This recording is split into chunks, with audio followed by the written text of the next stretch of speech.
जय जगन्नाथ राधे श्रीकृष्ण। एक सुंदर पक्षी निरीह कहानी जेकोसी मनुष्य जदि निज कर्णरे श्रवण करिब तार 7 जन्मर दरिद्रता सबुदिन पाई लिप्त होइजिब। मने रखंतु एही सुंदर पक्षी बीती जाइथिबा किछि समय आशा स्वप्न किपरि मनुष्य मानक द्वारा सबु किछि भांगी जाइछि। आपण माने निहाती भावरे मने रखंतु। किछि समय बाहर करंतु निज पाई। प्रत्येक समय तो आमे आम परिवार को संभालिबा पाई, धन संपत्ति रोजगार करिबा पाई, जे कोनोसी मजामस्ती करिबा पाई बा कोनोसी खराब अभ्यास रे मध्य समय को नष्ट करूछंती। समय किछि क्षण देई एही निरीह पक्षी मानकर कहानी को श्रवण करंतु। किछि क्षण श्रवण मात्र रे 7 जन्मर दरिद्रता सबुदिन पाई लिभि होइजिब। एहा सत्य। शास्त्र कहे जे कोनोसी प्राणी जदि एही सुंदर पक्षीर एक एमितिका कहानी को निज कर्णरे श्रवण करिब, मनुष्य चाहिथिबा प्रत्येक जिनिस ताको प्राप्त होइजिब। जेमिति गरुड़ पुराण रे उल्लेखित रहिछि। गरुड़ पुराण न पढ़ी सत निज कर्णरे श्रवण करिले पढ़िले जेतिकी पुण्य प्राप्त होइथाए, सुनिले ताठारु 2 गुण रे अधिक पुण्य प्राप्त मिले। जे कोनोसी व्यक्ति जदि भगवानकर पूजा उपवास व्रत किंबा देवालय गमन जदि न करि पारंती, केवल शास्त्र को सत्य मानती और सम्मान दियंती, किछि क्षण समय बाहर करी जदि शास्त्र को निज कर्णरे शुणुछंती आ सत्य कही सम्मान देउछंती, ताहाले सेही व्यक्ति कोनोसी पूजा उपवास व्रत किंबा मंदिर को गमन मध्य करिबा बिल्कुल भी आवश्यकता पड़ी न थाए। काहेकि ना एहा द्वारा प्रत्येक देवी देवता केवल सेही व्यक्ति उपरे आशीर्वाद प्रदान करती, ता साथिरे सेही व्यक्तिर सर्वस्व दुख कष्ट निज हस्तरे लिभेई दौछंती। सेथिपाई आपण माने मध्य समय को नष्ट न करी किछि क्षण मात्र एही सुंदर निरीह पक्षीर कहानी को श्रवण करंतु। चलतु जानिबा प्रकृत सत्यता जहाँकि केवल शास्त्र रे रहिछि। अंडा भितरे थाई कुनी पक्षीटीए माँ को कहूची, माँ माँ माँ मु केतेबेले एही अंडारू बाहरिबी। माँटीए अंडा उपरे रही निज संतान को कहूची, आउ कम समय रहिला धन, तू शीघ्र ही चली आसिबु पदाकू।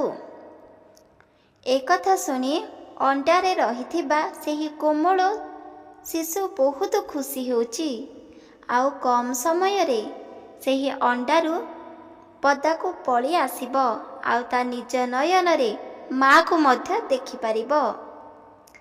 देखु देखु 2 ରୁ 3 दिन 4 ରୁ 5 दिन बीतीगला। सेतेबेले अंडाटीए ता माँ को कहूची, माँ माँ माँ एबे मोर पदाकू बाहरिबार समय आसीगलानी। काहेकि ना अंडा भितरे रही मु आउ मोर पूरा शरीर संपूर्ण भावरे बड़ होइगलानी, आउ मु एही पदाकू जीबी सर्वप्रथमे तुमको देखिबी। देखु देखु सेही अंडारू धीरे धीरे करी ता माँ तार संतान को बाहर करिला। अंडा भितरे रहिथिबा एक सुंदर पक्षीर माँ देखिबा मात्रे बहुत खुशी होइगला। काहेकि ना अंडा खोल भितरे रही ता संतान अति कोमल आ अति सुंदरता मध्य देखा जाउछि। जेतेबेले माँ संतान को देखिला आउ पक्षी संतान ता माँ को देखिला, दुई जन निजको देखि बहुत खुशी होइगले। पक्षीटीए ता माँ को कहूची, माँ माँ माँ तुमे केउठी, मु तुमको देखि पारुनी। ମୁଁ ତୁମକୁ କେବଳ ସ୍ପର୍ଶ କରୁଛି କିନ୍ତୁ ନିଜ ନୟନରେ ଦେଖିପାରୁନି। ସେହି ସମୟରେ ତା ମା ତାକୁ ବୁଝାଇ କହୁଛି, ଧନ, ଏବେ ତୋର ଦେଖିବାର ସମୟ ଆସିନି। ଯଦି ତୁ ମୋତେ ଦେଖିବାକୁ ଚାହୁଁଛୁ ତାହେଲେ ଆଉ 2ରୁ 7 ଦିନ କିମ୍ବା 5 ଦିନ ତତେ ଅପେକ୍ଷା କରିବାକୁ ପଡ଼ିବ। ସେହି ଭିତରେ ତାର 2ରୁ 3ଟା ଅଣ୍ଡା ପୁଣି ଥରେ ସନ୍ତାନ ଅଣ୍ଡା ଭିତରୁ ବାହାରକୁ ଆସିଲା ବା ପଦାକୁ ଆସିଲା। ଆଗରୁ ଗୋଟିଏ ଅଣ୍ଡା ଭିତରୁ କୋମଳ ପକ୍ଷୀ ଛୁଆଟି ବାହାରିଛି। ତାପରେ ପରେ 2ରୁ 3ଟି ଛୁଆ ମଧ୍ୟ ବାହାରିଲା। 3ଟି ଆଉ 4ଟି ଛୁଆକୁ ଦେଖି ପକ୍ଷୀର ମା ବହୁତ ଖୁସି ହୋଇଗଲା। ମନେ ମନେ ବିଚାର କରିଲା, ଏବେ ମୋର 4ଟି ସନ୍ତାନକୁ ମୁଁ ଧ୍ୟାନ ରଖିବାକୁ ପଡ଼ିବ, ନହେଲେ ଅନ୍ୟ କୌଣସି ଦୁଷ୍ଟ ପକ୍ଷୀ ଆସି ମୋ ସନ୍ତାନକୁ ସେବନ କରିଦେବ। ଦେଖୁ ଦେଖୁ 4ରୁ 5 ଦିନ ବିତିବାକୁ ଲାଗିଲା।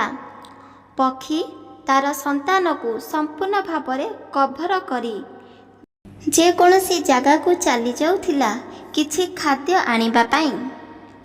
ବହୁତ ଦୂରକୁ ଯାଇ ବିଭିନ୍ନ କୀଟପତଙ୍ଗ ଆଣୁଥିଲା ଆଉ ତାର ସନ୍ତାନ ଥେଣ୍ଟରେ ମଧ୍ୟ ଦେଉଥିଲା। 4ଟି ସନ୍ତାନକୁ କିଛି ଦେଖାଯାଉନଥିଲା ସତ, କିନ୍ତୁ ମାଆକୁ ସ୍ପର୍ଶ କରୁଥିଲେ। ମା ଦେଉଥିବା ପୋକଜୋକ ଖାଦ୍ୟକୁ ମଧ୍ୟ ସେବନ କରୁଥିଲେ। 4ଟି ଭାଇ ଭଉଣୀ ମିଶି ବହୁତ ଖୁସି ଥିଲେ, କାହିଁକି ନା 4ଟି ଯାକ ସନ୍ତାନ ତାଙ୍କ ମାଆକୁ ଦେଖିପାରିନାହାନ୍ତି, କିନ୍ତୁ ମାଆକୁ ସ୍ପର୍ଶ କରିଛନ୍ତି, ଅନୁଭବ ମଧ୍ୟ କରିଛନ୍ତି। ଯେତେବେଳେ ସମ୍ପୂର୍ଣ୍ଣ ଭାବରେ 4ରୁ 5 ଦିନ ବା 7 ଦିନ ବିତିଗଲା, ସେହି ସମୟରେ ଗୋଟି ଗୋଟି କରି 4ଟି ସନ୍ତାନ ଯାକ ନିଜର ଆଖି ଖୋଲିବାକୁ ଲାଗିଲେ। ତା ମା ତାଙ୍କ ପାଖରେ ମଧ୍ୟ ଥିଲା ଆଉ ସନ୍ତାନମାନେ ତାଙ୍କ ମାଆକୁ ଦେଖିବା ମାତ୍ରେ ବହୁତ ଖୁସି ହୋଇଗଲେ। ଏମିତିକା ସୁନ୍ଦର ସୁନ୍ଦର ପକ୍ଷୀର ସନ୍ତାନ ଦେଖି ମା ମଧ୍ୟ ବହୁତ ଖୁସି ହୋଇଗଲା, କାହିଁକି ନା ଯେତେବେଳେ ମା ପ୍ରଥମ ଥର ଅଣ୍ଡା ଦେଇଥିଲା, ସେହି ଅଣ୍ଡାରୁ ସନ୍ତାନମାନେ ଆଖି ଖୋଲିଲା ପର୍ଯ୍ୟନ୍ତ କେବଳ ମାଆକୁ ହିଁ ଅପେକ୍ଷା କରିଥିଲେ। ସନ୍ତାନ ଯେତେବେଳେ ଆଖି ସମ୍ପୂର୍ଣ୍ଣ ଭାବରେ ଖୋଲିଲେ ଆଉ ମା ମା ବୋଲି ଡାକିଲେ, ସେହି ସମୟରେ ପକ୍ଷୀର ମା ବହୁତ ଖୁସି ହୋଇଗଲା। ଦେଖୁ ଦେଖୁ ଆହୁରି ଅଧିକରୁ ଅଧିକ ଖାଦ୍ୟ ବା ଭୋଜନ ପକ୍ଷୀର ସନ୍ତାନ ପାଇଁ ଆଣୁଥିଲେ କେବଳ ତାଙ୍କ ମା। ଆଉ ଭାବିଲେ ମନେ ମନେ, ଏବେ ପକ୍ଷୀମାନଙ୍କୁ ଶିକାର କରିବାର ସୁଯୋଗ ଦେବାକୁ ପଡ଼ିବ ଆଉ ତାଙ୍କୁ ଶିଖେଇବାକୁ ମଧ୍ୟ ପଡ଼ିବ। କେବଳ ମା ହିଁ ଯାହାକୁ ପ୍ରଥମ ଗୁରୁ କୁହାଯାଏ। ମନୁଷ୍ୟମାନଙ୍କର ମଧ୍ୟ ପ୍ରଥମ ଗୁରୁ ଯେମିତି ମା, ଠିକ୍ ସେମିତି ପଶୁପକ୍ଷୀର ମଧ୍ୟ ପ୍ରଥମ ଗୁରୁ ମା ହୋଇଥାଏ। ମା ତାଙ୍କର ଏମିତି କୋମଳ ଶିଶୁ ବା ସନ୍ତାନକୁ ବୁଝେଇବା ଲାଗିଥାଏ କି ନିଜର ଖାଦ୍ୟ ନିଜେ ହିଁ ଆଣିବାକୁ ପଡ଼ିଥାଏ, କାହାକୁ ଭୟଭୀତ ନ କରି। ମନେ ରଖିବ, ତାଙ୍କର 4ଟି ଯାକ ସନ୍ତାନକୁ ବୁଝାଇଲେ ମା କିପରି ନିଜର ଖାଦ୍ୟ ନିଜେ ଖୋଜିବା ସାଙ୍ଗେ ସାଙ୍ଗେ କୌଣସି ଶିକାରୀ ଠାରୁ ନିଜକୁ ସମ୍ପୂର୍ଣ୍ଣ ଭାବରେ ସୁରକ୍ଷିତ ଦେବେ, ଯେମିତି କୌଣସି ଅସୁବିଧା ହେବ ନାହିଁ। ଯଦି ତାଙ୍କ ପକ୍ଷୀ ଯଦି କିଛି ଖରାପ ହୋଇଛି, ତାହେଲେ ଯେକୌଣସି ଡାଳରେ ଲୁଚିଯିବା ପାଇଁ ଆଉ କେବେ ବି କାହାକୁ ବିଶ୍ୱାସ ନ କରିବା ପାଇଁ, ଏମିତି ଭାବରେ ଭଲ ଭାବରେ ଚଟେଇ ମା ତାଙ୍କ ଛୋଟ ଛୋଟ ସନ୍ତାନକୁ ବୁଝାଇ ଦେଲେ। ସେହି ସନ୍ତାନମାନେ ନିଜର ଖାଦ୍ୟ ଆଣିବା ପାଇଁ ବାହାରକୁ ଚାଲିଗଲେ। ଉଡ଼ିବାର ମଧ୍ୟ ମା ଶିଖାଇଥିଲେ। 4ଟି ଯାକ ସନ୍ତାନ ପ୍ରଥମ କରି କିଛି ଖାଦ୍ୟ ଆଣିବା ପାଇଁ ଗଲେ, କିନ୍ତୁ ଯାହାକୁ ମଧ୍ୟ ଦେଖୁଥିଲେ ବହୁତ ଭୟଭୀତ ହେଉଥିଲେ। 3ଟି ଯାକ ସନ୍ତାନ କାହାକୁ ମଧ୍ୟ ଭୟ କଲେ ନାହିଁ। ଯେକୌଣସି ପକ୍ଷୀ, କୀଟ, ପୋକଜୋକ ସବୁକିଛିକୁ ସେବନ କରୁଥିଲେ। 4ଟି ଭିତରୁ କେବଳ ଗୋଟିଏ ପକ୍ଷୀ ଛୁଆ, ସିଏ କାହାକୁ ମଧ୍ୟ ସେବନ କରୁନଥିଲା। ତା ମନେ ଥିଲା, ମୁଁ ଯେମିତି ଚାଲୁଛି କୌଣସି ଖାଦ୍ୟ ସେବନ କରିବା ପାଇଁ ମୋତେ ଭୋକ ଲାଗୁଛି, ଠିକ୍ ସେପରି ଏହି ପୋକ ଯୋଗକୁ ମଧ୍ୟ ଭୋକ ଲାଗୁଛି, ତାଙ୍କେ ମଧ୍ୟ ଚାଲୁଛନ୍ତି, ମୁଁ କିପରି ତାଙ୍କୁ ସେବନ କରିବି? ଏମିତି ଭାବି କୌଣସି ପୋକ ଯୋଗକୁ ସେବନ କରୁନଥିଲା। ତାକୁ ଯଦି ଭୋକ ଲାଗୁଥିଲା ତାହେଲେ ସେ କିଛି ପାଣି ପାନ କରି ନିଜ ବସାକୁ ଉଡ଼ି ଆସୁଥିଲା। ଧୀରେ ଧୀରେ କରି ସାନ ପକ୍ଷୀଟିଏ ଦୁର୍ବଳ ହେବାକୁ ଲାଗିଲା। ସେହି ପକ୍ଷୀର ମା କହିବାକୁ ଲାଗିଲା, କିରେ ତୋର କ'ଣ ହୋଇଛି? ତୁ କାହିଁକି ଦିନକୁ ଦିନ ଝଡ଼ି ଯାଉଛୁ? କାହିଁକି ତୁ ପତଳା ହୋଇଯାଉଛୁ? ସେହି ସମୟରେ ସାନ ପକ୍ଷୀଟିଏ କହିଲା, ନାଇଁ ମା, ମୋର କିଛି ହେଉନାହିଁ, ମୋ ଶରୀର ସୁସ୍ଥ ଅଛି। ସେଠି ତିନୋଟି ଯାକ ଭାଇ ଭଉଣୀ କହିବାକୁ ଲାଗିଲେ, ମା, ଇଏ ବିଲକୁଲ ବି କୌଣସି ଖାଦ୍ୟ ସେବନ କରୁନାହିଁ, ଆଉ ମନେ ମନେ ଭାବୁଛି ମୁଁ କାହାକୁ ମଧ୍ୟ ସେବନ କରିବି ନାହିଁ। ଆଉ ଆମେ ଯେତେବେଳେ ମଧ୍ୟ ତାକୁ ଦେଖୁଛୁ କେବଳ ସିଏ ଜଳପାନ ହିଁ କରୁଛି। ଏକଥା ଶୁଣି ଚଟେଇର ମା ଶିଖାଇବାକୁ ଲାଗିଲା ସାନ ସନ୍ତାନକୁ ବା ସାନ ପକ୍ଷୀଙ୍କୁ, ଯଦି ଆମେ କୀଟ ପତଙ୍ଗକୁ ବା ପୋକ ଯୋଗକୁ ସେବନ ନ କରିବା ତାହେଲେ ଆମେ ବିଲକୁଲ ବି ବଞ୍ଚିପାରିବା ନାହିଁ, ଆମର ମଧ୍ୟ ମୃତ୍ୟୁବରଣ ହେବ। ଏକଥା ଶୁଣି ସାନ ପକ୍ଷୀଟିଏ କହିଲା, ଯଦି ମା, ଆମେ ଯଦି କୀଟ ପତଙ୍ଗକୁ ସେବନ କରିବା ତାହେଲେ ମଧ୍ୟ ଆମର କ୍ଷତି ହେବ। ଆମେ ଯଦି ଛୋଟ ଭାବି ତାଙ୍କୁ ସେବନ କରୁଛନ୍ତି ଆଉ ଅନ୍ୟମାନେ ଆମଠାରୁ ଅଧିକ ବଡ଼ ବା ବଳବାନ ଅଛନ୍ତି, ଆମକୁ ମଧ୍ୟ ସେମାନେ ଶିକାର କରିବେ। ମା କହିଲେ, ଏହା ତ ସତ୍ୟ, ସେଥିପାଇଁ ତ ମୁଁ ବାରମ୍ବାର କହୁଛି ଯିଏକି ଶିକାରୀ ଠାରୁ ସଦା ସର୍ବଦା ନିଜକୁ ସୁରକ୍ଷିତ ଦେବା ପାଇଁ, ସେଠାରୁ ପଳେଇ ଆସିବା ପାଇଁ। ସେହି ସମୟର ସନ୍ତାନଟିଏ କହିଲେ, ଯାହା ହେଉନା କାହିଁକି ମୁଁ କୌଣସି ପୋକ ଯୋଗକୁ ସେବନ କରିବି ନାହିଁ। ମା ମନେ ମନେ ଚିନ୍ତା କରିବାକୁ ଲାଗିଲେ, ଏହି ସାନ ସନ୍ତାନକୁ ଯଦି ନ ବୁଝି କୌଣସି ଖାଦ୍ୟ ନ ଆହାର ଦେବେ ତାହେଲେ ସାନ ସନ୍ତାନ ତ ମୃତ୍ୟୁ ନିଶ୍ଚିତ ଭାବରେ ହୋଇଯିବ। ଏମିତି ବିଚାର କରି ମା ଅନ୍ୟ ଗଛକୁ ଉଡ଼ିଗଲେ ଆଉ ସେଠାରେ ମାଙ୍କର ସାଙ୍ଗସାଥୀକୁ ପଚାରିବାକୁ ଲାଗିଲେ। ଆଉ ସାଙ୍ଗସାଥୀମାନେ କହିଲେ, ଯଦି ତୁମ ସନ୍ତାନମାନେ କୌଣସି ପୋକ ଯୋଗ ଖାଇବାକୁ ପ୍ରସ୍ତୁତ ନାହାନ୍ତି ତାହେଲେ ମିଠା ମିଠା ଫଳ ଦେବା ଦ୍ୱାରା ସନ୍ତାନ ବହୁତ ସୁନ୍ଦର ଭାବରେ ସେବନ କରିପାରିବ। ଏକଥା ଶୁଣି ସାନ ସନ୍ତାନଙ୍କ ପାଇଁ ଏକ ସୁନ୍ଦର ଫଳ ଆହାର କରିବା ପାଇଁ ଆଣିଲେ। ମାଙ୍କର ଏହି ଫଳକୁ ଦେଖି ସନ୍ତାନ ପଚାରୁଛନ୍ତି, ମା, ଏଇଟା କ'ଣ ଖାଇବା ଜିନିଷ? ମାଟିଏ କହିଲେ, ଏହା ଏକ ମିଠା ଫଳ, ଏହି ମିଠା ଫଳକୁ ସେବନ କରେ। ଏହି ମିଠା ଫଳର କୌଣସି ଜୀବନ ନାହିଁ, ସେ ଚାଲିପାରିବ ନାହିଁ କି ତାକୁ ଭୋକ ମଧ୍ୟ ଲାଗୁନାହିଁ। ସେହି ସମୟରେ ସାନ ସନ୍ତାନ ସେହି ମିଠା ଫଳ ଖାଇ ବହୁତ ଖୁସି ହେଲା। ସେହି ଦିନଠାରୁ ସାନ ସନ୍ତାନ କେବଳ ମିଠା ଫଳ ହିଁ ସେବନ କରୁଥିଲେ ଆଉ ତାଙ୍କର ତିନୋଟି ଭାଇ ଭଉଣୀ କେବଳ ପୋକ ଯୋଗ କୀଟ ପତଙ୍ଗକୁ ହିଁ ସେବନ କରୁଥିଲେ। ଏମିତି ଦେଖୁ ଦେଖୁ ବହୁତ ଦିନ ବିତିଗଲା। ମା ଧୀରେ ଧୀରେ ବୟସ ହେବାକୁ ଲାଗିଲା।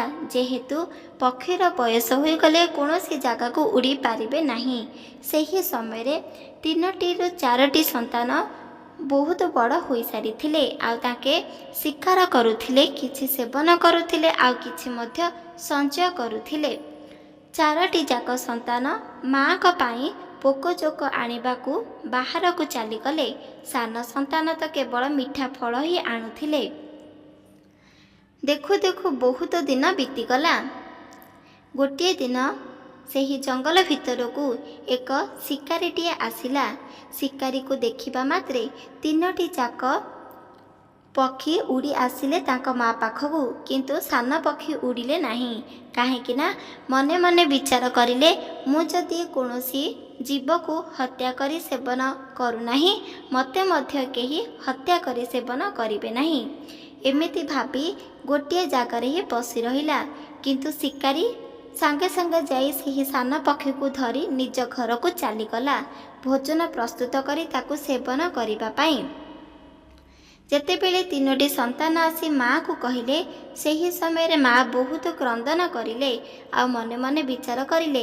କେତେ ମଧ୍ୟ ତାକୁ ବୁଝାଇଲେ, କୌଣସି ବଚନ ମୋର ଶୁଣୁନଥିଲା।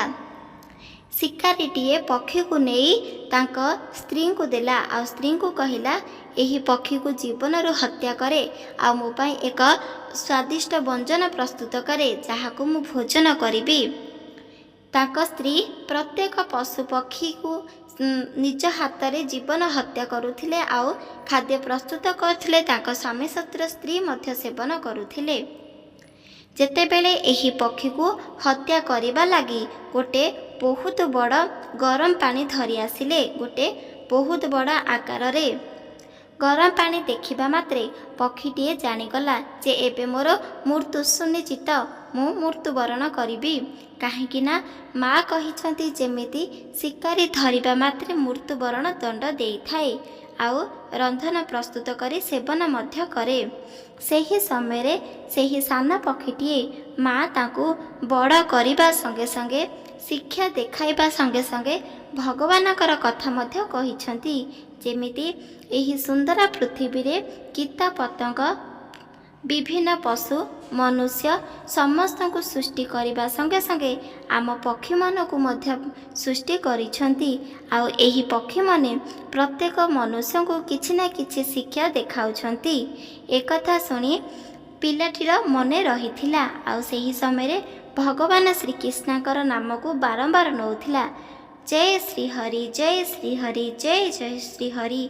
एही शब्द तांको स्त्री कर्ण रे पड़िला जे हरि हरि शब्द किए कहूची आउ एही पक्षी केवल तांको पाखरे रहिची। गरम पानी निज हाथरू तले फिंगी सेही पक्षी पाखकू गले तांको स्त्री आउ कहिबाकू लागिले, हे पक्षी केवल तुमे ही कहूच हरि हरि। पक्षीटी कहले, हाँ केवल मु ही कहूची हरि हरि, काहेकि ना मोर मृत्यु समय आसी जाइछि। मृत्यु समय रे केवल भगवानकर नाम को ही कीर्तन आउ सुमरण करा जाए। एक कथा सुनी तांको स्त्री बहुत क्रंदन करने को लगिला। सांगे सांगे तांकर स्वामी को जाई कहले जे जो पक्षी की तुमे मारिबा पाई आनिच सेही पक्षी हरि हरि नाम जप करुछंती।